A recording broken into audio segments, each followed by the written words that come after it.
Socializing 2. In a narration found in Sahih Muslim, number 6853, the Holy Prophet Muhammad, peace and blessings be upon him, advised that whoever relieves the distress of a Muslim, Allah, the Exalted, will relieve a hardship from them on the Day of Judgment. This shows that a Muslim is treated by Allah, the Exalted, in the same way they act. There are many examples of this within the teachings of Islam.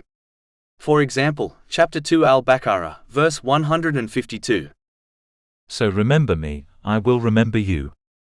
Another example is mentioned in a narration found in Jami' at-Tirmidhi, number 1924. The Holy Prophet Muhammad, peace and blessings be upon him, advised that the one who shows mercy to others will receive mercy from Allah, the Exalted. A distress is anything which causes someone to fall into anxiety and difficulty.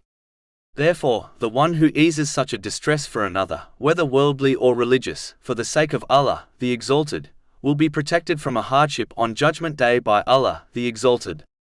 This has been indicated in different ways in many narrations. For example, the Holy Prophet Muhammad, peace and blessings be upon him, advised in a narration found in Jami' at-Tirmidhi, number 2449, that the one who feeds a hungry Muslim will be fed the fruits of paradise on the Day of Judgment. And the one who gives a drink to a thirsty Muslim will be given a drink from paradise by Allah, the Exalted, on the Day of Judgment.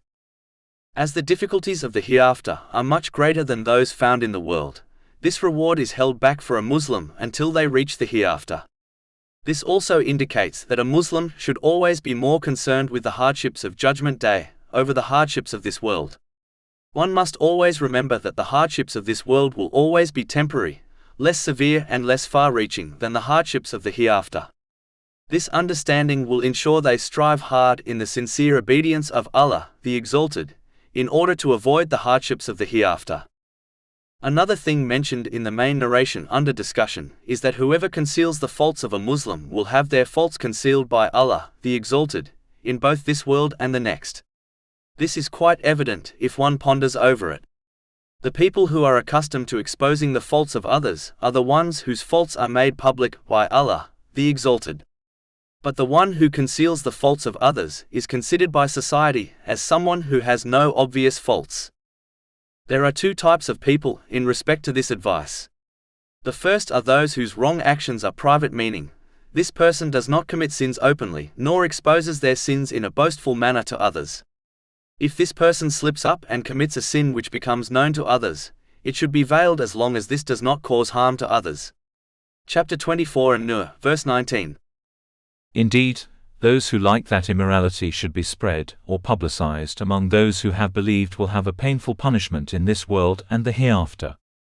In fact, the Holy Prophet Muhammad, peace and blessings be upon him, advised Muslims to overlook the mistakes of those who strive to obey Allah, the Exalted, in a narration found in Sunan Abu Dawud, number 4375. The second type of person is the wicked one who commits sins openly, and does not care about people finding out about them. In fact, they often boast about the sins they have committed to others. As they inspire others to act in an evil way, exposing their faults in order to warn others does not contradict this narration. Nor will this person have their faults exposed by Allah, the Exalted, in return for exposing the faults of this wicked person, which is mentioned in a narration found in Sunan Ibn Majah, number 2546, as long as they are exposing the faults of another for the correct reason. It is important to act on this part of the main narration under discussion, as the humiliation of being exposed on Judgment Day, in front of the entire creation, is beyond imagination. So a person should not fool themselves into believing that as being exposed in this world is bearable for them, they will also be able to bear being exposed on Judgment Day. The next thing mentioned in the main narration under discussion is that Allah, the Exalted, will continue helping a Muslim as long as they are helping others. A Muslim must understand that when they strive for something or are aided by another person to complete a particular task, the outcome may be successful or end in failure. But when Allah, the Exalted, helps someone with anything, a successful outcome is guaranteed.